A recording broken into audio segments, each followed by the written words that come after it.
As of January 24th of 2018, Netflix was valued at $110 billion, more than most of the major Hollywood studios. Their value is due to audiences everywhere increasingly abandoning physical formats like DVD and Blu-ray in favor of digital streaming services, and the undisputed king of the streaming hill right now is Netflix. But Netflix are far from the only ones in an ever more crowded marketplace. Other notable players include Hulu, Amazon, and HBO, and ever more parties want in on that Netflix action. Case in point, the only reason why CBS greenlit Star Trek Discovery was as a means to push their streaming service All Access. Likewise, the real reason why Disney acquired Fox wasn't merely to get the X-Men and Fantastic Four back, but to get more properties and more content for their upcoming streaming service. And prior to that being launched, Disney content will be removed from Netflix. Many more streaming services will spring up over the next few years, and to fight each other for your subscription dollars, they will all have exclusive content you will want. What this means to you is that to get the content you are after, one service won't cut it. You will have to subscribe to multiple. This kind of fracturing of the marketplace has happened before. In this video, we will not only discuss the current fracturing of the digital streaming market, but the historic precedents for it, namely the previous home media format wars that led us to this point. For that, I'm joined by Tom Connors. Say hi, Tom. Hello, good sir. As well as a very special guest who is the authority on the matter, Bill Hunt from the Digital Bits. How are you guys? Glad to be here. Very good, and glad to have you join us. Not all of you may be familiar with Bill Hunt and his standing in the industry, so Tom, why don't you do the introductions?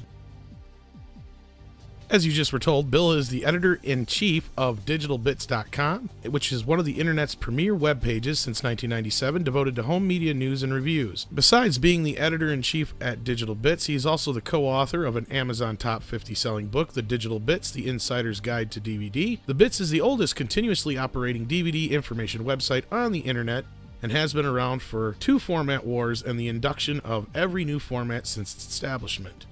Originally from Fargo, North Dakota, Hunt studied film at the University of Wisconsin-Madison. He began his professional career as a video producer and director in Minneapolis. He's also worked on a handful of Hollywood film and television productions, including ABC's police anthology series, FBI: The Untold Stories. In addition to the Bits, Hunt is also the co-writer of the screenplay for Star Trek Axanar, and has helped co-develop animated TV series pitches in conjunction with Starburns Industries, and is also one of the most well-respected consultants for home media, and moderates the annual Digital Bits Blu-ray Producers Panel at San Diego Comic-Con. So it is my pleasure to welcome to Midnight's Edge, Mr. Bill Hunt. Thank you for joining us today. Well, I'm very glad to be here. That's quite the introduction.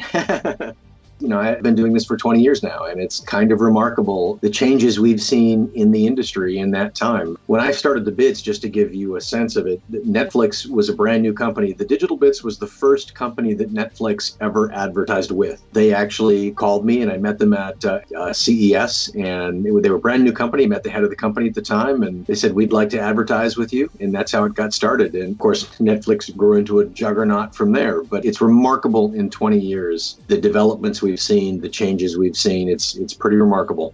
We have you here today, and the reason is we would like to talk about all this stuff related to mostly digital streaming, format wars, and all the stuff that has gone on throughout the years when it comes to home media. So Andre, would you like to kick us off here?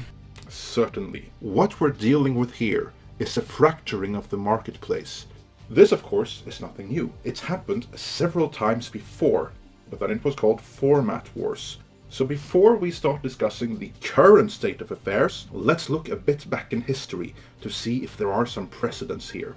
And the first one, the major one, as far as movies and TV is concerned, would be Betamax versus VHS. Bill, of course, is an industry insider, and Tom also has years of experience in this matter, having worked with Movie Gallery and owned his own video store at one time. So gentlemen, take it away.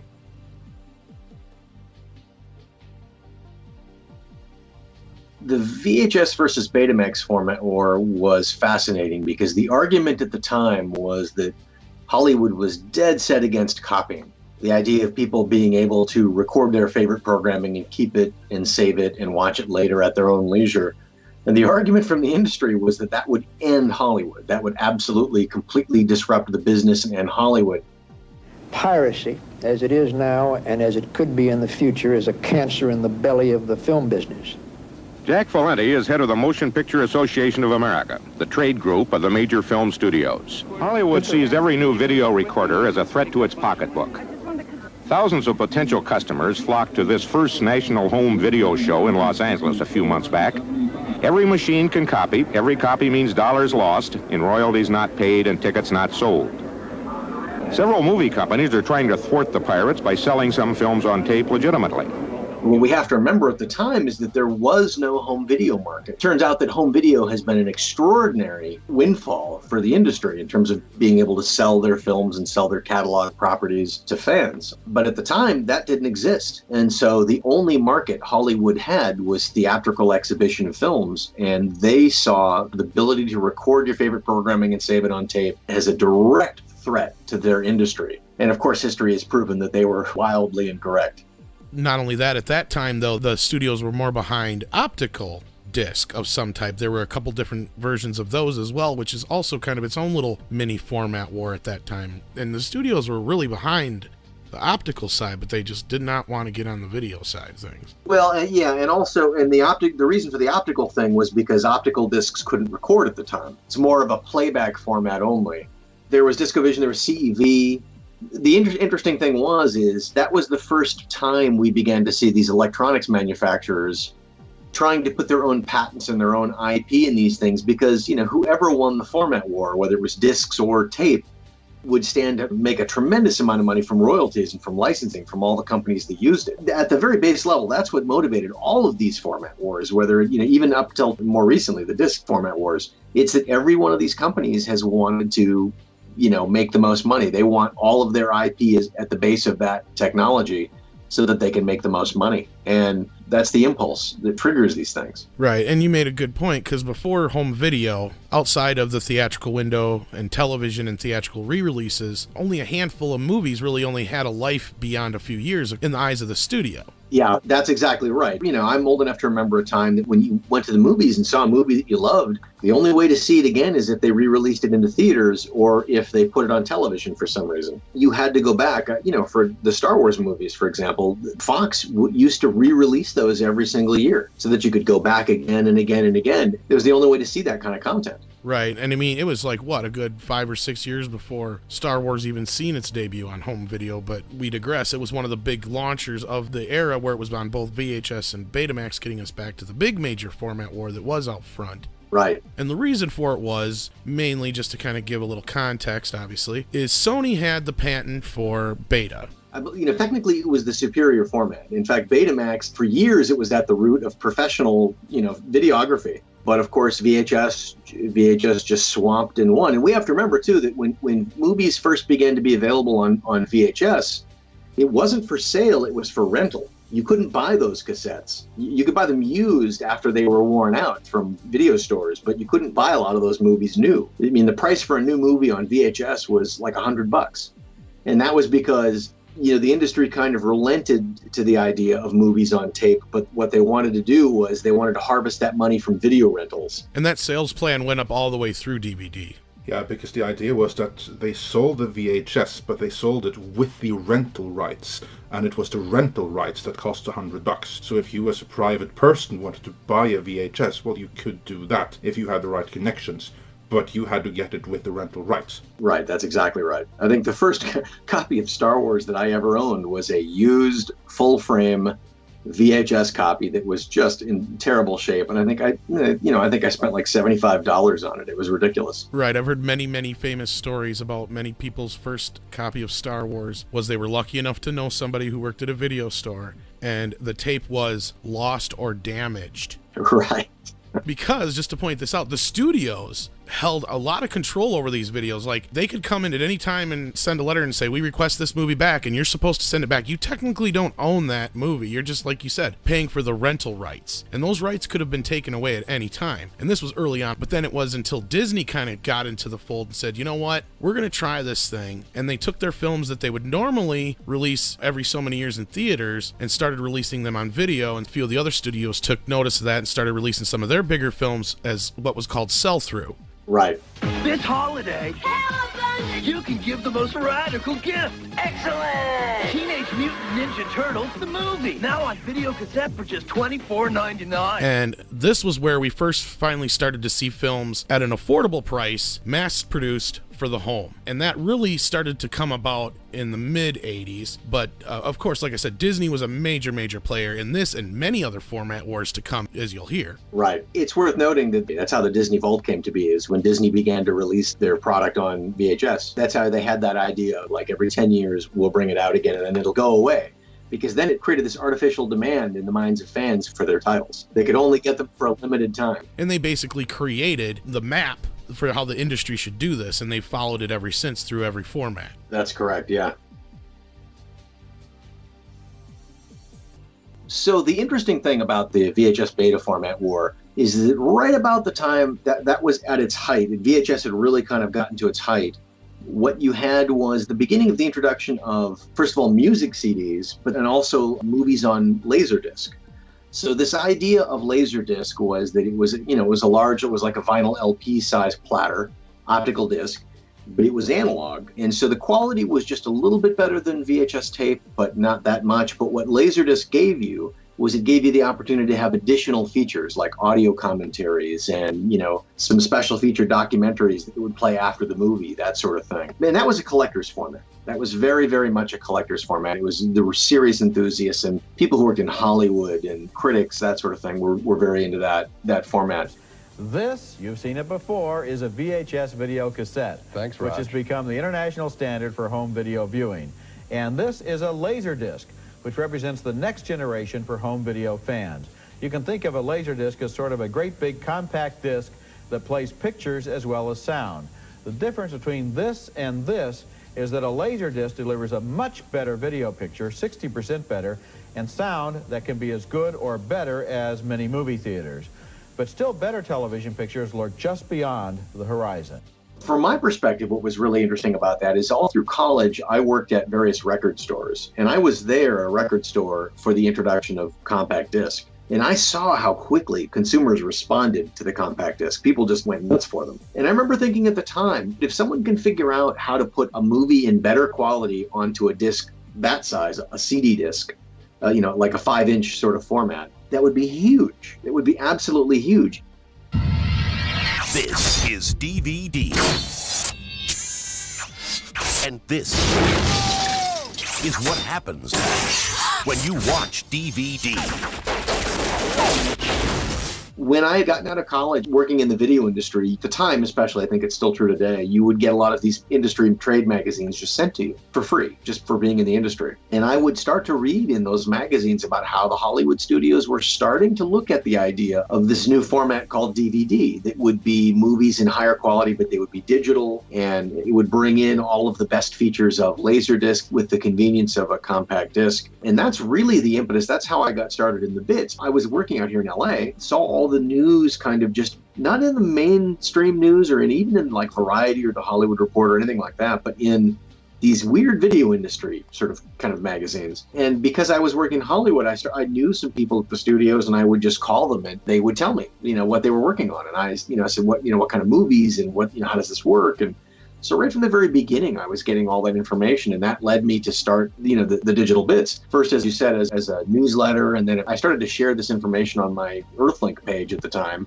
I was getting so much traffic that Earthlink called and said, you should buy a domain and do this for real. It's a business. And so I certainly, even a month before I started doing the digital bits, I would never have thought that's what I'd be doing for the next 20 years, but it just kind of fell into my lap. But I knew that this format, if they got it right, would be the biggest thing that we've ever seen. Because CD had been so huge. I just had a feeling that people would respond to the idea of, they're already familiar with that disc, they know how to use it, feels good in the hand, and if they could get movies on there in good quality, that would also be huge. And of course it was. It turned out to be a tremendous format. I mean, even in the introduction, it took off like really quickly. But right at the very, very same time it took off, the industry, the studios were thinking, this is interesting. If it's digital, maybe we can add a feature into DVD that would allow us to charge people for every single time they play a disc. All we have to do is add a little modem connection into the back of the player and it'll talk to the internet. Then we could basically charge people. We could make DVD a rental format, not a sales format. And that's what a lot of the industry wanted to do. And that was the genesis of DivX. So within the first year or so of DVD, I began to hear information like Disney hadn't officially joined yet. What I heard through contacts in the industry was that Disney was going to start supporting DVD, but it was going to be a very special kind of DVD called a DivX disc. I was on the phone when they did the very first kind of conference call with their investors about what DivX was. And on the Bits, I was actually invited to do the very, very first feature story about DivX that anybody had done ever. I mean, I kind of broke the news about DivX on the internet, on the Bits, and then did this feature about this is what the technology is and this is how it works. And I'm proud of the fact that the people who ran DivX, even after it failed, basically, thought that I had given the most favorable, fair look at the technology, which I was proud to do and happy to do on the Bits. But very quickly, after seeing this format, I realized, oh my God, DVD could be such a tremendous thing, but this DivX thing could kill it, could just absolutely kill what made the potential of DVD so great. And so very quickly, I started arguing against it on the Bits. And it was a good year and a half, I think. Circuit City was behind it, and Universal and Fox and Disney were behind it. And it was a very interesting time because there were a lot of people were afraid that DivX could take over. And fortunately, I think cooler heads prevailed, and the fan community especially, just the idea of studios reaching into your lives and microcharging you every time you tried to play one of these discs. And they also invented these discs that would self-destruct. Disney tried to do a self-destructing format where it was sealed in a little envelope, an airtight envelope, and you opened the disc and you had about 24 hours to play the movie, after which time the disc went bad and you couldn't play it anymore. So these were all ways of trying to charge you. They basically wanted to move the rental store from the brick and mortar store to your living room. Fast forward 20 years later. Right. I mean, thank goodness it didn't then. But it was pretty intense little time, that little DivX versus DVD format war. And as for me, I really recognized that desire for a CD-based movie format. I was always a movie fan. I remember even in the VHS days. I was just a kid then, so I couldn't really get Laserdisc. It was just so out of reach that there was just no way I would be able to buy that with my weekly allowance. But something like CDI, or anything that was CD based, I just loved the idea of that. So yeah, I definitely see the appeal in it, and luckily we eventually got DVD. Looking back, DVD was at the time, and still is, the single biggest home entertainment format ever in the history of the industry. And it was a perfect storm. And I don't know that success of DVD will ever be repeated. And I think it's for a couple of reasons. The existing familiarity with that 5-inch disc format helped a great deal. People already knew what that technology looked like and felt like. All you needed was a new kind of player that you hooked up to your TV. So it was very straightforward. Plus, there was the demand of lots of people were discovering films for the first time based on rental stores. And so there was this kind of appetite for movies. And there were lots of movies at the time that people hadn't seen, catalog movies and stuff. There were things that people had never seen because it never came to their local theater, or it had never appeared on HBO or Cinemax. So there was that kind of a demand. The rise of DVD coincided with the rise of the internet. And so that gave fans of this material a place to talk and share their thoughts and share their love of the medium. And it also led to the creation of Amazon. And the genius of Amazon in terms of the success of DVD is that any disc that you wanted to get, any movie that you wanted to see, it was just like 1 or 2 clicks away via Amazon from your house. A few days later, the movie showed up at your house. You didn't even have to go to the video store. And there was one other factor I think that was interesting, that it gets discounted a lot, but I think it was a factor in the success of DVD, was that 9/11 happened. DVD happened in 96, 97. And then, 9/11 happened in 2001. And the effect, at least here in the United States, was that a lot of people who would traditionally be spending a lot of their money traveling or on tourism, going places, being out and about, instead wanted to stay home with their families. And so because of that, there was a little bit of disposable cash, and people had an impulse. Well, if we're not going to go out and travel, or we're not going to say go to Disneyland or whatever this year, let's invest in a whole little home theater. Let's invest in these movies, and we can, create a space in our own houses that are safe, where we can have all kinds of amazing entertainment. I think all of those things combined to this kind of perfect storm that made DVD so huge.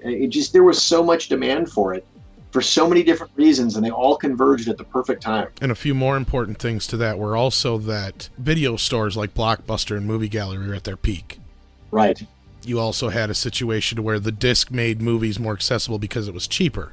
A lot cheaper to produce than VHS. Right. And to create the demand for this format was the first time in history Hollywood decided, you know what? We're going to throw it all out there, sell-through price. Yes. You could go to the store the day and date Austin Powers, The Spy Who Shagged Me came out on video and buy it, not have to wait 6 to 7 months for a window to open up for it to become more affordable at Walmart. You had it right away. Right. And that really changed a lot.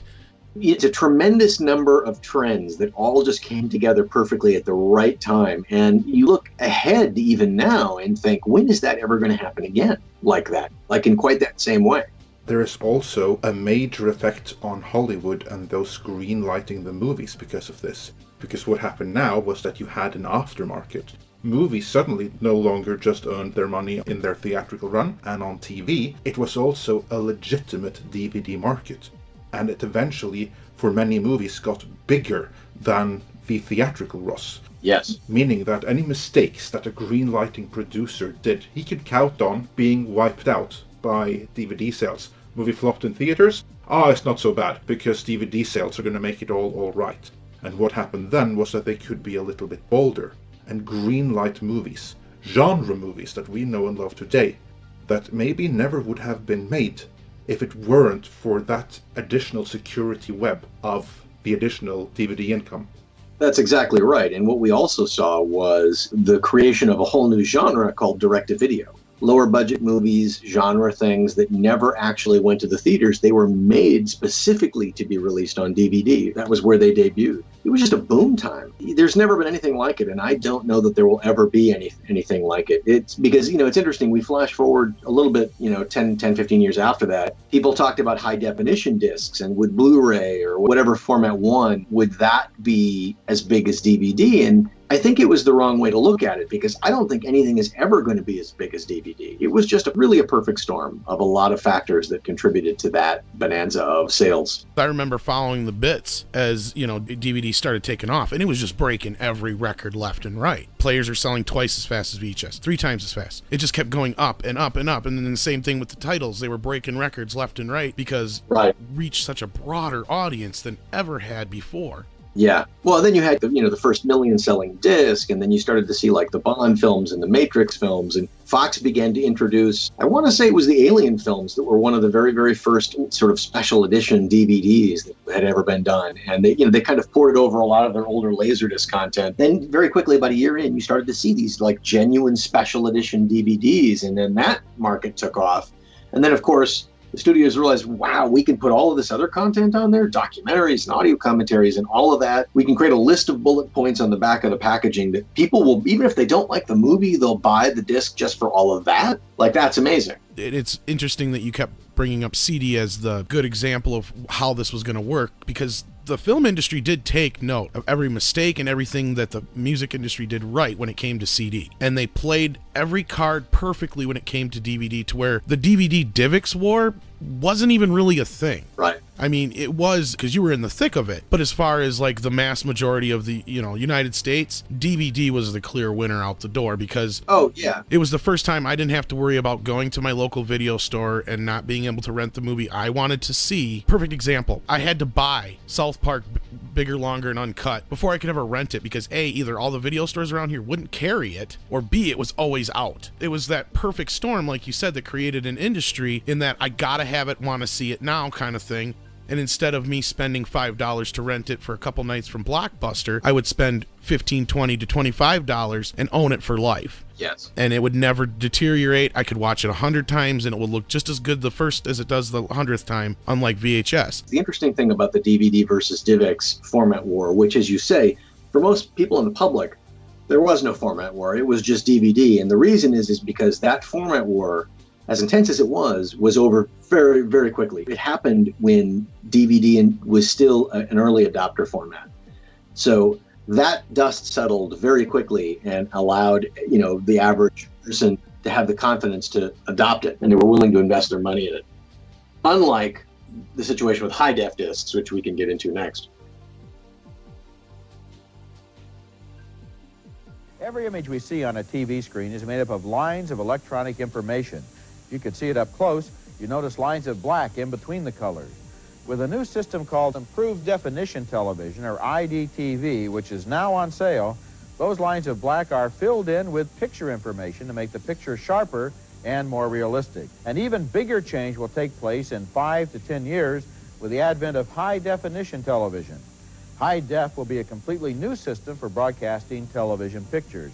It will mean screens change their shape to become more like a movie theater screen, and they will contain 2 or 3 times as much information. Once we got to high-definition discs, the interesting thing was that Sony had learned their lesson from losing the Betamax versus VHS format war. Betamax was a Sony format, and they lost to VHS, and they remembered that loss.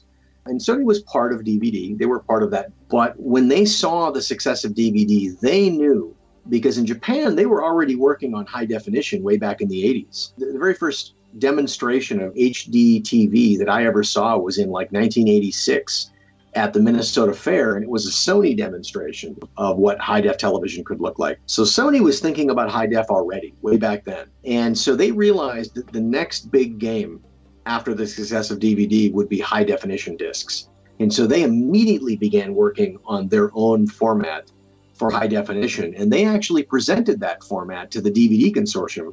And the DVD people said, wait a minute. We just launched this not so long ago, and we're all making lots of money, and everything is great. Why would we want to rush it into the next thing already? Let's milk this for a little bit. Let's bring in all that great royalty cash, because they were making lots and lots of money. But Sony didn't want to wait, and so they pushed ahead.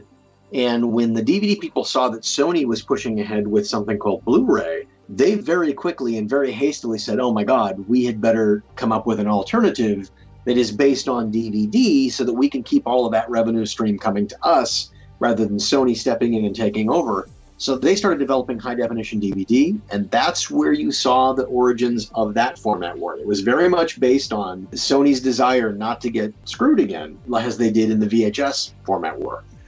2-3 years before either of those formats debuted, they were already starting to work on those formats, and they were already jockeying, and I was already hearing things from within the industry about where things were going and who was behind which format. And the interesting thing to me was that it was very, very clear very early on that Sony had thought about this pretty deeply, and they had given it a lot more thought than the DVD people did for HD DVD, because HD DVD was very much just a hasty add-on to the DVD spec. Whereas Blu-ray was genuinely innovative. It was larger discs. It was more capability. It was better quality, obviously. They really thought in advance about that stuff. Almost like a rebuilding from the ground up. Yeah, exactly. We've seen DVD be a huge success. How do we capitalize on that, but take it to the next level? Whereas HD DVD was very much about just continuing the DVD success and keeping all of those patents and all of the royalties coming. And look, HD DVD was a good format.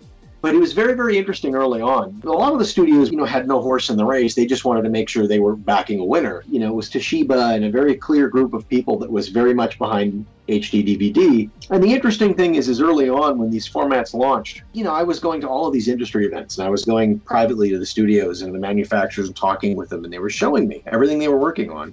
And it was very clear to me that more people in the industry were behind Blu-ray, that Blu-ray had been kind of more well thought out. I mean, even though the launch was kind of rushed because everybody wanted to get to market first.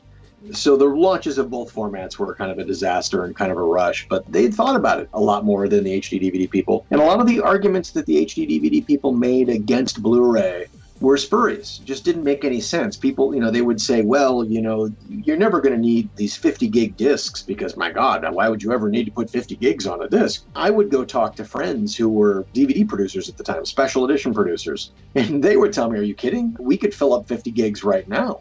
We'd love to have 50 gigs because that would allow us to do more, and it would give the movie more room to breathe. And the compression would allow us so much more room to put extras on. They were saying things like, well, the coating on Blu-ray is so much more thin, which means those discs are going to be damaged easier. And of course, the coating on Blu-ray was way superior to anything that DVD had. Even today, just try scratching a Blu-ray. It takes some effort to scratch a Blu-ray compared to an old DVD disc. You're usually, if your Blu-ray skips, there's something wrong with your player, not the disc. Right, or there's a thumbprint on the little core of the disc or my God. They would say, well, they're never going to be able to replicate dual-layer Blu-rays because, my God, that's new technology. And at that time, I already had in my hands, like demo discs with that dual-layer technology that already worked. I was watching them in my own player. So I saw these arguments that were just kind of desperate. Like it was kind of like throwing whatever they could at the Blu-ray format to see what would stick.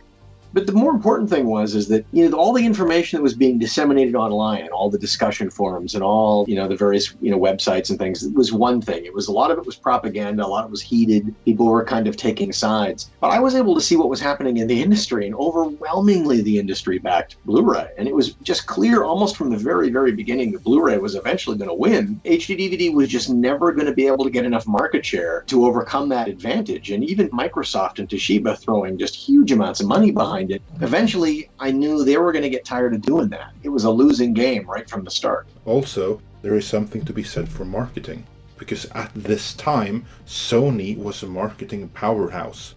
And just the name, the catchiness of the name Blu-ray. Like, try to say HD DVD 10 times in a row compared to Blu-ray. Right. They'd very much learned their lessons in the previous format wars, and so they were very, very focused. They knew what they were doing, and they had the resources, and they were all in on it.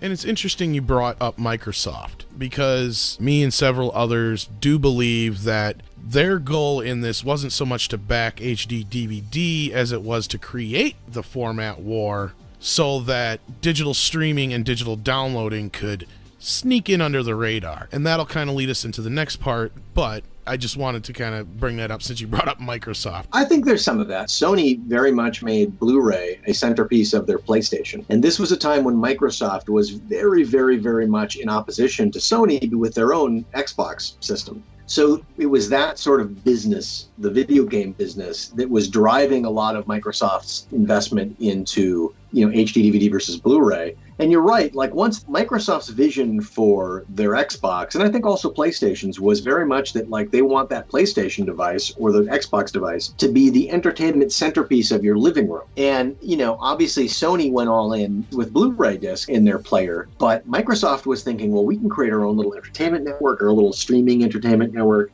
Because you'll remember that when HD DVD wasn't a part of that hardware, they created an add-on drive. And so you could buy an accessory that played HD DVD, but like they weren't as all in as Sony was. And there was a time, I think had Microsoft made HD DVD a built-in part of that unit, I think the format war might have, I don't know if it would have gone differently, but it might have dragged on much longer than it did. Oh yeah, I agree. But they didn't do it. And the fact that they didn't do it was interesting. And I think it was very clear that they were sort of making a calculated move there. I think it's very telling now so much how the gaming industry has turned to digital downloading and online gaming. And I think that really goes to show. Plus, there was the excuse that the Xbox was rushed into production and that's why the HD DVD drive wasn't included. But it never felt like to me they really bolstered that, especially considering the way that Sony advertised, this has Blu-ray. Yeah, not only did the Sony player play Blu-ray, it was one of the best players you could get and one of the most affordable players you could get. Before those formats launched, it was clear to me that Blu-ray was likely going to win. And so what I said on the bits was, look, my best advice to you is don't buy right now. There's two formats. They're competing for another year or two. They're probably going to be competing. If you're going to buy, I think the safe money is on Blu-ray. But my advice to most of you would be just to wait. just a wait. And DVD's great, and stick with that. And when the dust settles, then you can invest if you're concerned about your money. That's what I tried to advise people right from the very beginning, is just wait till this thing settles out. But if you're going to bet your money, bet on Blu-ray, because that's, I think, the safer bet. So it was going into the holiday season, and the context of this was that the format war was really bitter online. And there was a lot of bitterness and anger and just outright lying and propaganda and name calling and hostility. And it got ugly online. And in early December of that last year, there was an industry conference, like a trade conference, not a public thing, but it was very much like the studios and all the manufacturers were there and all the industry people were there. And I was invited to talk along with Pete Bracke from DVD File and Guido Henkel from DVD Review, who were both friends of mine. We were invited to speak. We were going to have a panel, the three of us, hosted by one of the lead reporters for Variety or the Hollywood Reporter or Video Industry. I can't remember exactly what it was. But so this was at the end of the conference, and the audience was packed full of studio personnel and executives and manufacturing people. And we were sitting up on stage, and the moderator asked us, what did we think of the format war and where did we think it was going? Kind of a status update. And I said, look, I think if this format war continues, I think if it goes another 6 months, you can basically kiss high definition discs goodbye. You can kiss that market goodbye, because it is so divided, the audience. And this is an audience that had been completely unified with DVD and their love of DVD and their support and their enthusiasm for DVD. It's just completely fractured the audience into thirds. There's the people that like HD DVD, the people like Blu-ray, and then the people that are just disgusted and didn't buy either. And everybody was mad at everyone else, and it was just bitterness. I said, you've created this situation where you're destroying the market before it even really gets started. And I said, if this goes another 6 months, you can kiss this business goodbye. You can just kiss it goodbye. And you could hear a pin drop in that audience. These were studio executives and people. You could just hear a pin drop.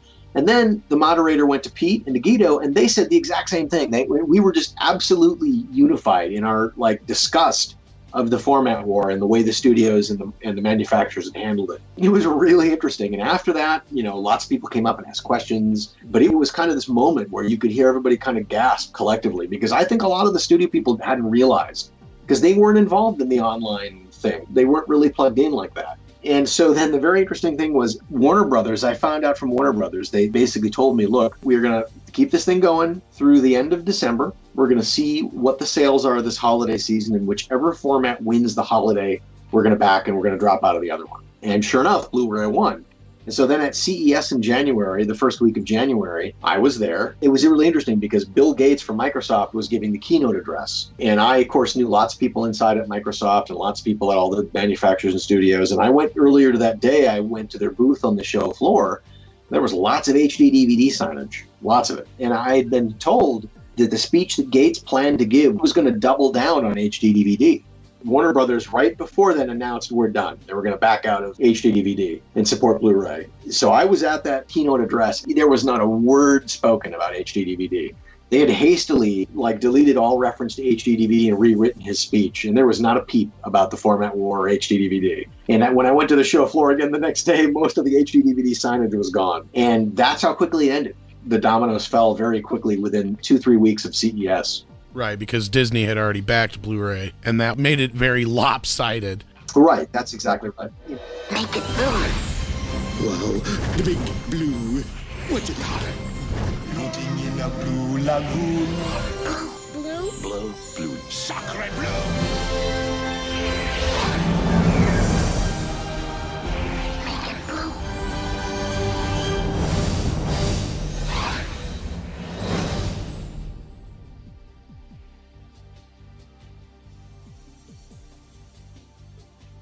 I do think that the format war, it lasted so long, but I do think it hurt the high definition disc market. Even though Blu-ray won and has gone on to be very, very successful, I do think it could have been a bigger market overall had it gotten going earlier. Had that format war not dragged on for a year or more, I think it would have been bigger. And it's a shame that the industry didn't get it. And I think, unfortunately, that set a precedent that takes us to kind of where we are in terms of discs versus digital, that sort of thing. The digital revolution happened in the meantime, and as you said, really put a damper on Blu-ray's growth, especially in the last 5 or so years directly. Blu-ray never really has used the format to its full potential, especially when it comes to special editions, and to where the studios have downsized that department to where all these things that used to have specialists behind the scenes, because like you did very extensive coverage on the digital bits, and I believe in your book how Fox put together like the special edition for Aliens and stuff like that, and they just don't do that anymore. Outside of specialty companies like Shout and stuff, there just isn't really anybody out there producing really good content for special editions anymore. Well, what started to happen was that the sort of generation of studio executives who built DVD, who built the golden age of home video and the golden age of movies on disc, they started to retire. Especially when the financial crisis hit in 2008, those people started to be retired. Every industry basically contracted by about 30%, the studios included. And what that meant was that they gave golden parachutes to a lot of their senior executives who happened to be the people who built the DVD format and who built Blu-ray and who understood the market and the industry and how to sell movie discs and how to find the audiences and stuff. So the generation of studio executives that came in after, a lot of them, they have business school degrees and that stuff, but they all, everybody, they want to be part of the next big thing. They want to make their mark with the next big thing. And at that point, discs wasn't the next big thing anymore. Discs was this kind of market that was established. And so a lot of these younger guys came in and thought, digital, that's our DVD. We can get behind that. I would say going back even 10 years, but 5 years, certainly you've had this weird schizophrenic market where the studios are still supporting discs. They're all behind discs. Oh, Blu-ray and 4K. But at the same time, they're really thinking we want to get people to digital, because then digital fulfills the dream of DivX, right? DivX gives them access. It gives them control again, and it lets them charge you every time. They can charge you what they want when they want to. They don't charge you every time, but it gives them that control of the content that they wanted with DivX. And giveth and taketh away as well. That's the other thing, and as you said, more control. Right. Physical media is becoming the niche market. It used to be that physical was the dominant market and it was the rental market that was the niche. Well, that's reversed. Digital has now wiped out Blockbuster and everything else. And so digital is now the rental market, and that's the main market. And there's a niche market of physical media where, they can sell to collectors who want more and who want the physical box. And digital streaming access and internet coverage isn't good in a lot of places still. So the best quality that you can get, if you care about AV quality, the best quality you're going to get is going to be on disc. It's just that that's now the niche market versus the mainstream market. When the internet access does catch up with bigger areas, the studios will start to turn their back more so on disc-based material, and it won't be as readily available as it used to be, especially even now more so. Walking into your local Walmart, there used to be 3 sections of Blu-rays and DVDs. Now you're down to a half a section in some. It's getting more scarce, and I have to turn back to where it was originally and back to Amazon and places just to get a lot of releases anymore, because it's getting more difficult. And right, this will be a lot of stuff that we do talk about on an upcoming show, which I'm sure we'll talk about here in a little bit. And what kind of really brought us here today is, if we can turn people around to make them realize that you having more control in your hand with that physical media is the best way to go about your entertainment, especially things you care about.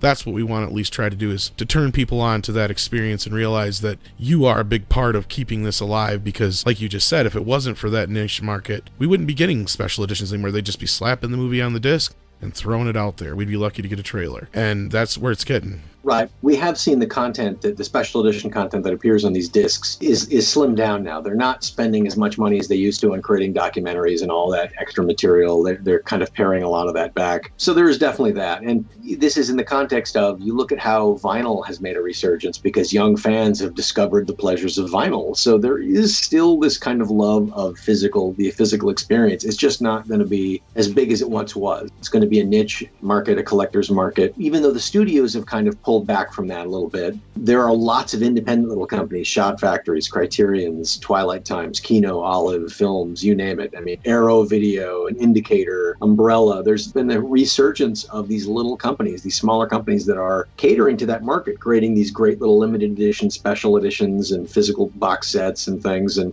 the ironic thing is, in a way, we're back now to the Laserdisc days, because that's how it was in the Laserdisc days.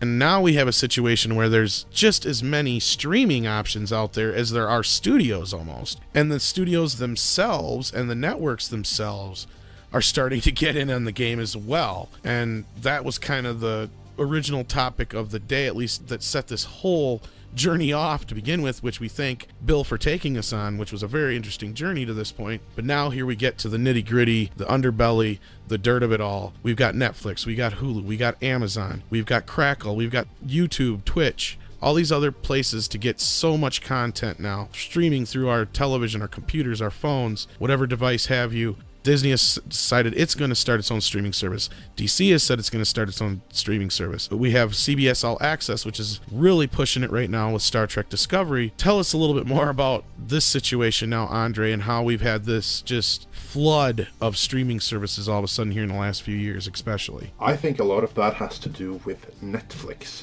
Because while you had that physical format war, you didn't necessarily have a format war on the digital side, but they were in the right place at the right time, and they became certainly a dominant force, if not market leader, because you always had several other streaming services, but Netflix is the one worldwide standard, for lack of a better term. Wherever you are in the world, you can get Netflix. You can't get CBS All Access outside of America. You can't get Hulu outside of America, but you can get Netflix. Wherever you are, you can get Netflix. And their catalog is pretty impressive, both of catalog releases from older movies and older TV series, as well as their own productions. And this, of course, is really practical for consumers, because almost regardless of which movie you suddenly feel like seeing one day, you pop on Netflix and there it is. You want to see House of Cards? Well, there it is. HBO stuff? Well, you need HBO for that. But other than that, most of the stuff you would want is on Netflix. But that isn't the case anymore, or it's increasingly not going to be the case, as more and more studios start doing their own streaming services. And this, I think, is like something we see with CBS All Access, because here then they created Star Trek Discovery for the express purpose of pushing that service. And then there's Disney, as we've mentioned. They're going to be taking away all the Marvel and Star Wars stuff away from Netflix, so you have to go to Disney to see that. And then, as a consumer, you are suddenly in the position that you have to subscribe to several digital services in order to get all the content that you want. And how many content providers are you going to subscribe to? That, of course, is a question that comes with this fractioning of the market. And that begs the question, would we as consumers be better off with just one or just a couple of these digital service providers? Bill? You know, it's interesting because we have to put that into additional context, because if you're a consumer of content, not only do you have to subscribe to multiple different content services now, you have your internet provider, you have your phone provider, your cellular providers. That's on top of the nickel and diming that already happens to people's budgets because of, internet and electricity, gas, and whatever else. So it seems to me that most people really only have the stomach for, or the budget for, maybe 4 of these. So they're all vying for those free dollars. And then you have to consider now, too, that, Amazon is trying to capture a piece of that as well. And as you said, every studio and network is trying to kind of capture that. And the problem, it's not just financial. I'm old enough to remember a time when there used to be basically 3, maybe 4 television networks. And because of that, the audience for any one particular show or a television event was huge. There's a commonality. You'd watch something on, on CBS or ABC Sunday Night Movie or whatever it might have been. And the next day you talk about it with your friends because you all watched the same thing. There were only a handful of choices and that's what you all watched. Now the difficulty is it is really hard to keep track of all of these different new original shows. And I'm someone who very much is plugged into the content that's being created. I spend my whole day looking at this stuff and thinking about it and dealing with it as part of what I do in the digital bits. And it's hard for me to keep track of all the television shows that there are that, you can, for example, Man in the High Castle and Fortitude that are only available on Amazon here. And then there's, The Handmaid's Tale that I think is on Hulu, and then Stranger Things that's only on Netflix, and Star Trek Discovery that's only on CBS All Access. I don't have the budget or the time. I can't possibly keep up with it all. And so what happens is the audience for this content gets atomized. It gets smaller and smaller and smaller. And on the one sense, that's not necessarily a bad thing, except for all of these companies and all of these networks, they're all still counting on ratings. They all want to be really, really excited about ratings. They want to get the most ratings because that's obviously how they make their money and that's how they can afford to create this content. So my worry is that as the audience keeps getting atomized for this content, these shows are going to have a harder and harder time succeeding because they're just not going to be as profitable as they once were. And a story that's interesting is, we talk about Star Trek Discovery. If you look back to the last Star Trek show, Enterprise, was canceled in its fourth season basically because it was considered a failure. The audience wasn't big enough. And I can't remember what I don't know if it was 7 million or 6 million people who were watching the show. It was averaging around 4 million in its final season when it got canceled. Right. And the interesting thing about that is the networks and these studios and these various providers would kill to have that kind of an audience today. And so they didn't see the trend of the audiences getting smaller and smaller and smaller. And it's not just because of, so many different providers. It's part of that. But then also, there are video game experiences now. There's the internet as a whole. There's theatrical movies as well that are competing for people's time and money. Right, and I think that brings us to Star Trek Discovery once again, because it's already going to show that from what we're noticing, they're not getting the audience they need to support this. And if it wasn't for Netflix, Star Trek Discovery would be one hell of a loss leader. Exactly, because what they were saying all the time, like I've heard that internally they were hoping for 8 million subscribers, and then publicly they have said that they were hoping for 4 million subscribers. The actual result, of course, is something that they keep very close to their chest, but indications are not even a quarter of that is what they ended up getting. And it's unfortunate because, I've been a Star Trek fan my entire life, and I love Star Trek. If Star Trek were on CBS, I'd be watching it every week. But I'm not going to pay for CBS All Access just to watch one show. I don't care about Big Brother and Survivor and whatever else they've got on there. It's not my thing. So I'm not going to pay for CBS All Access just for that. And that's what I hear everybody say on all the comments as well, on every video, every advertisement I've seen on Facebook. That's the biggest thing I see everybody say is, I'm not paying for this. And if they would have learned from HBO and had content on both the channel and the streaming, it'd be a totally different situation. Yeah. You wouldn't have as many people complaining. But you've already just basically gouged your entire audience because they're not going to go to that next step. Because as you brought up before, we have people who are calling themselves cable cutters who are moving over to this digital content, and it's the reason why Netflix has such a huge audience. But they're starting to learn, just like as we were bringing up to a point, now we're dealing with a situation where not only are you dealing with a company that's like the phone company and a company that's like the cable company, they're put together because you're paying, like you said, your internet, you're paying for this content, that content, and then if you have Amazon and you have Amazon Prime, oh sure, you have access to this content, but if you want to see this movie or see something from HBO or Stars, you have to pay for the extra package, and it just keeps building and adding on and all this extra charges, and we're right back to where we were again with the cable companies. It's also had an interesting effect, which is that Game of Thrones is one of the most pirated shows on television, and it's for a reason, because lots of people want to see it that don't subscribe to HBO. And I think Star Trek Discovery is probably highly pirated as well, because people want to see it, but they don't want to pay for CBS All Access. I watched the first episode. I have mixed feelings about it, but I would certainly watch the series just to see how it plays out and just to give it a fair shake if it were on. But as it is, I refuse to pay for CBS All Access. We subscribe to Netflix and we have Amazon Prime, and that's it. It's like I just don't have the time or the desire to subscribe to more, and I don't want to be like wasting my money on things I'm not likely to watch. So my feeling is when they release the Blu-ray, I'll watch it then and give it a fair shake. But here's the problem that CBS has. Let's say you want to watch Star Trek Discovery, but you can't. Well, guess what? If you decide you're not going to subscribe to CBS All Access, there's no shortage of other content to watch, because there's a million things on Netflix, there's a million things on Hulu and Amazon, and there's the Orville. There is such a glut of good content now on television that if you miss one show, it's like, well, whatever, I'll circle around to that in a year or two, because I've got a list of 10 other things I want to see that I can access for free or that I already subscribe to. That's the problem. They're losing audience. And I think the interesting thing about Star Trek Discovery is I don't think CBS really cares. I could be wrong, but my sense is that what CBS is really trying to do is use Discovery to leverage CBS All Access, and that's what they really care about. I don't think they really care whether Star Trek Discovery is a huge hit or a huge success, because if they did, it would be a marquee show on their network. I think they're just using it to launch CBS All Access, and I think that's the situation with that, unfortunately, which I think is kind of unique. But look, I'd like to watch Discovery, but guess what? It's no skin off my nose. There's 100 other shows I'd like to watch. The new season of Stranger Things is starting. I'm watching Star Wars Rebels. I've got Fortitude to watch. I've got, Black Mirror to watch. There's a whole long list. And that gets us right back to the whole fractured audience again. It does indeed. And that's the whole issue that we see here with Star Trek Discovery.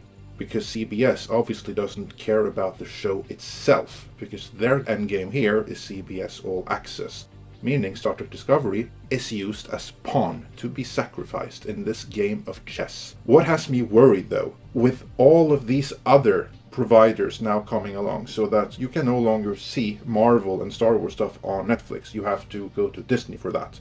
Then what about everyone else who wants to take a cue from CBS All Access? What precedent does this set? For instance, the series that I am looking the most forward to right now is Judge Dredd.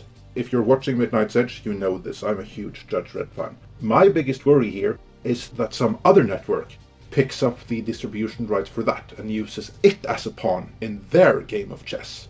The whole reason that I like Netflix is because it goes counter to the Nielsen ratings, and the provider can just see how popular it is right away and see, yeah, okay, this is working, and just renew it as they see fit. Like, for instance, how quickly Netflix renewed Daredevil for season 2.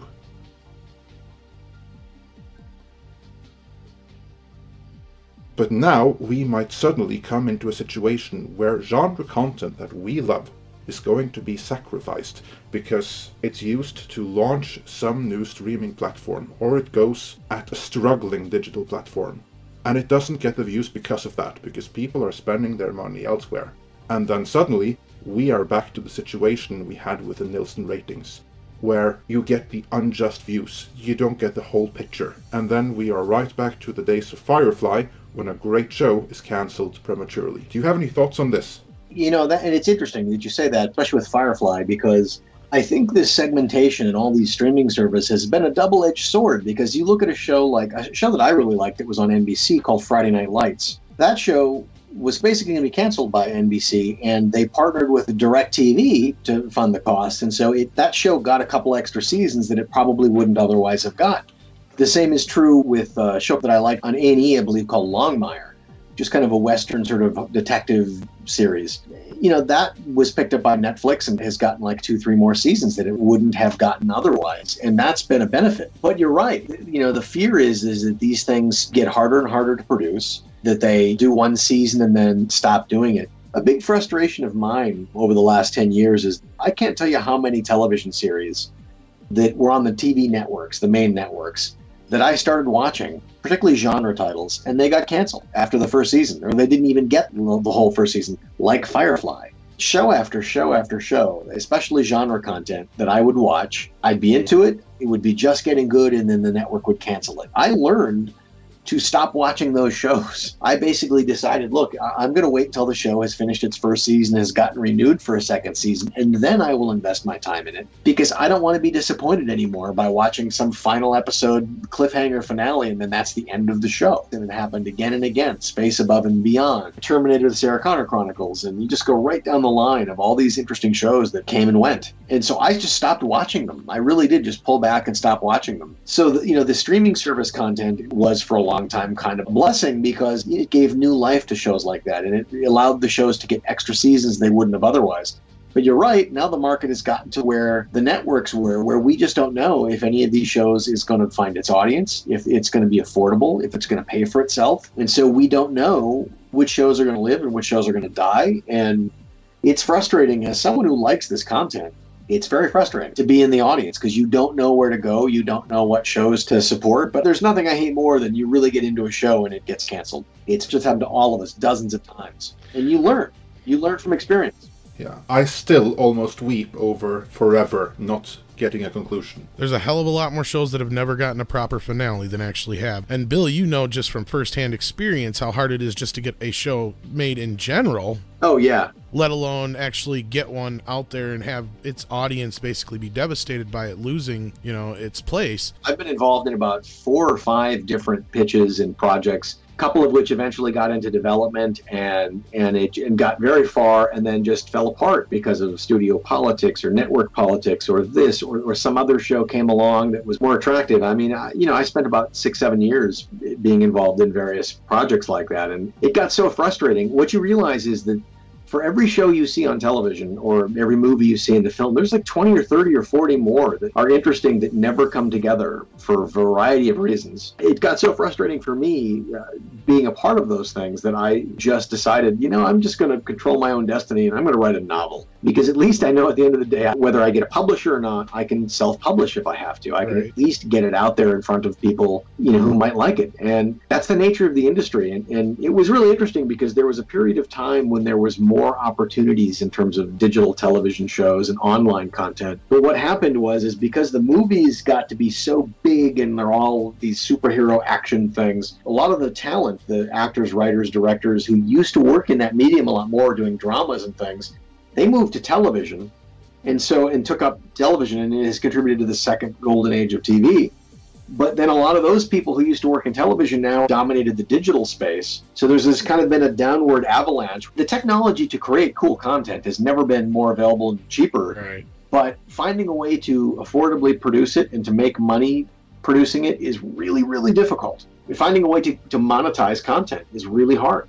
We've gotten to a point now where it's not just, you know, things like Joe Dirt 2 are used to promote a service like they did with Crackle. We're at a situation now where we have things like Star Trek that are pawns, to bring it back to what Andre was saying as well. We have things that are very important and dear to a lot of people that are being just used, and it's fracturing the fans. It's not really doing what the content creators want it to do. It brings us back around to a similar situation we had last year with the Ghostbusters film, to where they just fractured their audience and they treated their audience like a bunch of idiots. It's actually very similar to the high definition format war and how fractured the fan base got there. You know, people are so passionate about the things that they love, these franchises, that you very quickly get this kind of tribal fracturing of, you know, people that are fans and no matter what, and people who are kind of more reasonable and rational, and people who are like angry about everything. And it's really turned the sort of fan community really sour and ugly. And there's still lots of good there, but it's so quickly devolves. Any discussion about almost anything these days in terms of, you know, geek kind of content just devolves into this, like, you know, backbiting and sniping and anger and frustration. And a lot of it has to do with, I mean, there's social media, there's all of that going on as well, but it's a larger trend in society of people, you know, getting very tribal about politics and everything else. But it's also a response to the fact that these giant corporations are using these franchise properties as revenue. You know, they're basically, it's revenue. That's all it is for these studios.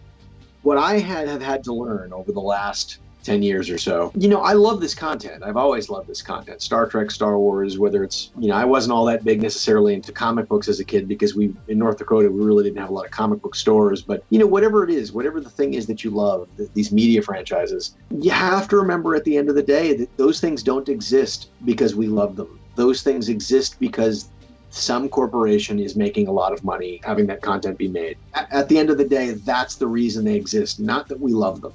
And so you can't get yourself so invested and so wrapped up in it, because sooner or later you're always going to be disappointed. So I just turned 50, and for years I was in the target audience for a lot of this content. Clearly, they were marketing right at me. But then what happens is you get a little older, suddenly you realize the new Spider-Man film is not being made for guys like me who've been Spider-Man fans forever. It's being made for, you know, 20-somethings. And so it just changes, and you have to recognize.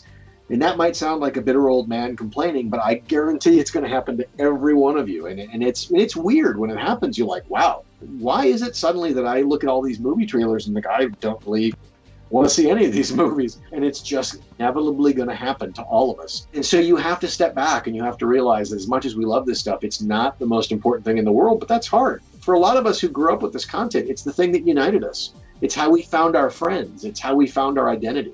Yeah, it's what brought us all here today, and that's just what I was going to say. You know, it's a natural progression. These things happen. I'm sure it was the same thing in 1978 when Superman came out. There was a lot of people who said, well, that's not my Superman. My Superman is George Reeves. Just like you just brought up, I seen you posted the other day something about Michael Keaton, you know, and he was announced as Batman, and I said that was such a big deal that even though the internet didn't exist back then, that news broke the internet. Right. Because, you know, there was a point where people were like, oh, I can't see anybody but Adam West as Batman. Never. And then you get Beetlejuice. Come on. No. Right. Well, the thing is a lot of these things from that point then, like Star Wars and all that kind of stuff, they came from a place of purity. Right. Now they've gotten to a point where, like you were stating, they're not made even just necessarily not for us anymore. They're distinctly made to reach the widest, broadest demographic they can. They're made by committee, and certain companies are able to do it right with the right formulas and have it mixed together perfectly, and it comes out almost perfect every time. And you have other companies that are just struggling left and right to try and figure that formula out, and it's not working. Part of the problem is companies have varying degrees of people in charge of those properties that really know what they're doing and don't. And, you know, so at Marvel, Kevin Feige, they've got a great team who really know this content, really love it. They know it, they get it, they know what people want, they know the history of it. And then you have, you know, Star Trek, less so, DC, less so, and it's difficult. And then, of course, you know, again, profit is the bottom line. That's what they're all shooting for. And so I do think the DC cinematic universe has been really, really rushed because Warner and DC saw what Disney and Marvel have built, and they want that like now. They want it tomorrow. And you just can't rush that. And it's frustrating, but again, and these people get so passionate and they get divided about this stuff. And what's really interesting to me, especially like I look at Star Trek, I've been a Star Trek fan my whole entire life. But the problem is that there have been so many different kinds of Star Trek now over the years. And you look at the Star Trek fan base, like every piece of that fan base has its own kind of favorite version of Star Trek. There's the original series fans, there's the Enterprise fans, the Voyager fans, the Deep Space Nine fans, Next Generation fans. You know, everybody's got their own favorite Star Trek. And so now if you are trying to produce new Star Trek, there's no way, no matter what choice you make, there's no way that you're going to get all of them. The moment you make a choice, you're immediately going to divide that fan base because people are going to say, well, that's not like what I like and want. And then people go, that's exactly what I like and want. And one aspect of the atomization of the audience for this stuff is everybody has their own favorite flavor. Exactly. Yep. Whatever new flavor you give them. Some people are going to like it and some aren't. And if it gets contentious, they're going to be at each other's throats online. And that's the problem. That's where we've gotten with all of this atomization of content. In order to do that, there's a certain kind of bells and whistles that we have to attach to it to attract the eyeballs and the foreign market and all that. And so it becomes not about the purity of the content. It becomes about, like, how do we get what that studio's got for our property? What properties do we have that we can dust off the shelf and zazz them up and polish them up and make $1 billion, right? Right. And of course, it's not new. Don't get us wrong. This harkens all the way, speaking of Star Trek, harkens all the way back to 1978 when they turned around, or 77, sorry, when Star Wars came out and Paramount's like, don't we have something like that? What do we got? You know, and oh, Star Trek. Right. Let's do that. Right. That's exactly right. That's exactly right. You know, what I tell people, what I've had to remind myself is, look, you know, I love this stuff, but ultimately it's, and that's, I read a lot more books these days for this very reason. Ultimately, I don't own this content. Somebody else does. And they're going to do what they feel is best with it. And it might not be, the approach to doing whatever they do is not necessarily going to be what's best for the content and the creative idea. It's what's best for the bottom line. And that's going to lead to heartbreak eventually. Right. And although it may not be for us or you individually, like you said before, anymore, it may not be my Spider-Man anymore, but it's somebody's Spider-Man now. Yeah. And as long as it's in the hands of somebody that you know you can trust at least not to do wrong by that character or that franchise, generally you can rest a little bit easier, but that's not the case necessarily, and that's kind of what brings us to the whole discussion today, but yeah. Well, and if you look at Star Trek Discovery, look, I mean, I've seen it. I've seen one episode. It's enough for me to know that it's not what I want from Star Trek. But at the same time, I recognize that there's somebody out there who loves it. It's their first Star Trek. It's their favorite Star Trek. It's the one that speaks to them. And, you know, who am I to deny that person's love of Star Trek Discovery? I mean, you know, it's like there's nothing I want more than for people to enjoy their content, their favorite content. And there's nothing I want less. There's nothing I want to avoid more than for me to get in the way of somebody enjoying their content, because we all love what we love for reasons that are unique and personal. But it's like, at the same time, if you're a longtime Star Trek fan, a lot of them look at Discovery and go, I don't know. But that's the nature of it. Yeah, no, I agree. All the popular genre and properties, they span generations, and every new generation have their own interpretation of a given property. Like, for instance, Star Wars. There are kids today who swear to the prequels and not the original movies, because the prequels is what they grew up with. Or, for instance, Batman. Just look at how many incarnations there have been of that over the ages. But the thing, as you said, is that things have to be treated with a certain level of respect, trying to keep it relevant, but at the same time stay true to the core values, stay true to whatever element of the property which makes it popular, which makes it endure. And that appears to not always be the case, though, for some properties which are in the limelight right now. Yeah, I agree. So it's difficult. I mean, and especially if you look at a property like Star Trek, it's been around a long time.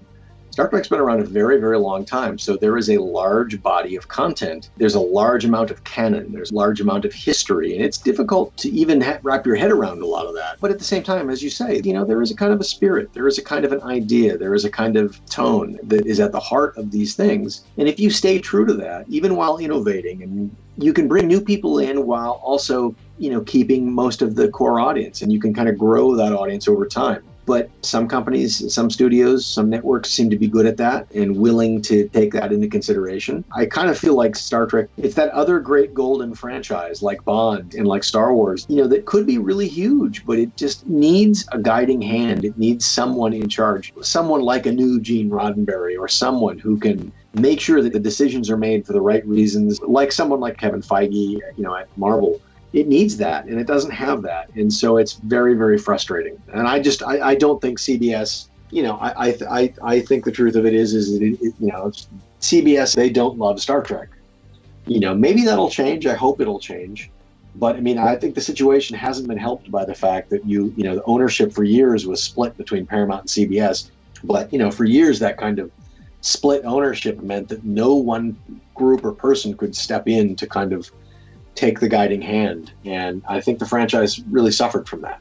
Absolutely, that's part of the reason why they lost J.J. Abrams, because it was partially split between several parties, with different corporate goals and corporate politics, which prevented him from doing what Disney is doing with Star Wars right now. Yeah, and Disney also had the advantage of, they had the blessing from the creator. Lucas basically chose the person to step in and kind of be the guiding force for his baby. And I think that helps a great deal. And then, obviously Disney, from a corporate standpoint, Disney can kind of do no wrong. They seem to be very good at shepherding these big franchises. And, they have a misstep here or there, but they seem to be willing to let these things breathe and organically on their own. And, they exploit them to no end. I mean, Disney's a genius at that, taking money out of your wallet.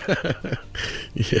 They seem to have figured it out. We have to give these things their space, and we have to give them their respect and protect them as well as exploit them. I don't think that's true at all the studios yet. I think there are some studios that are trying to exploit franchises, and they're just trying to take the cash and run. Fortunately, to really have the success that Disney's having, the approach that has to be taken. I think you look at a lesser example of that is look at what's happened with Bond. I mean, Bond has endured. I mean, yes, it's gone through its troubles and its difficult periods, but Bond endures, and it's because the people that run it really care about it, are careful, and they make careful choices. And we might not always agree with those choices, but they've done a good job with that, I think, by and large. And I wish Star Trek had that. Bond has that, and I certainly hope that Dredd has that, because I love Dredd too. Just like to circle back to Andre, I'm a big fan of Dredd too, and I would so love to see a Dredd series with Carl Urban be a hit. I would love that so much. So I'm hoping that is handled with respect and care, and we'll see. Yeah. About Dredd, I'm not too worried about the creative side of the show, because being handled by 2000 AD, the owners of the brand itself, and they have a very big part in it, and they are on very good terms with Carl Urban, and he's basically said that as long as you don't mess it up, then I'll be there. So what has me much more worried is distribution and where it's going to end up, but that is going to be interesting to see. So I guess that's probably a really good place then for us to just kind of end it, because that's our biggest goal here at Midnight's Edge is, we love this material. We want to see the right people take care of it. And if we can influence the next generation going in to understand what works, what doesn't work, what went wrong, what went right, that's our biggest goal ultimately here at Midnight's Edge. So, Andre, been a heck of a interview and roundtable here with Mr. Bill Hunt. Absolutely, and I hope you all enjoyed that, because it won't be the last. I am very happy to announce that a new feature going forward on Midnight's Edge is going to be Talking Blue, featuring our very own Tom Connors and frequent guest stars Bill Hunt and or Tim Salmons, both from the Digital Bits. And I have to say that we are very, very excited to be involved. It's fun to have these kind of discussions. And we can talk about industry things and our favorite genres and films and the latest Blu-ray news and technology, and we can cover a whole range of things that I think are going to be of interest to Bits readers, longtime Bits readers, and also the Midnight Edge crowd. I think it's going to be terrific. It's going to be excellent. So I would recommend everyone to go to the digitalbits.com and check out that website. And the Digital Bits is a great place to get all your latest news on media news, as far as Blu-ray, inside news, and they even have a section there where they have all the upcoming releases that have links directly to Amazon, so it's easy. You can go in there, see what's coming up on Blu-ray and DVD. If you know you want it, it's just a click away. Stuff like that. Also, there's some great stories, great reviews, in-depth stuff. Check it out whenever you get a chance here. Thedigitalbits.com is a great place. Bill, it's been a pleasure to have you here with us today, and I look forward to talking Blue with you in the future and all the other things that you help us out with here at Midnight's Edge and Midnight's Edge After Dark. So thank you for joining us today along with Andre. Yeah, thank you. It's terrific. I really enjoyed it, and we'll have to next time at some point. The big thing now is 4K Ultra HD, so the next format. So we'll get into that in the future as well. Now, this is really a pleasure, and thank you very much, guys. I'm looking forward to more of these. Thanks, everyone. If you like this video, then please hit that subscribe button. Due to recent changes made by YouTube, we also encourage all of our subscribers, both new and old, to please hit that bell icon next to the subscribe button as well, so you will be notified when new videos are uploaded. Be sure to check back for news and analysis of the happenings and corporate politics behind the scenes of your favorite genre movies, as well as explorations of your favorite characters and their backgrounds and context here at Midnight's Edge.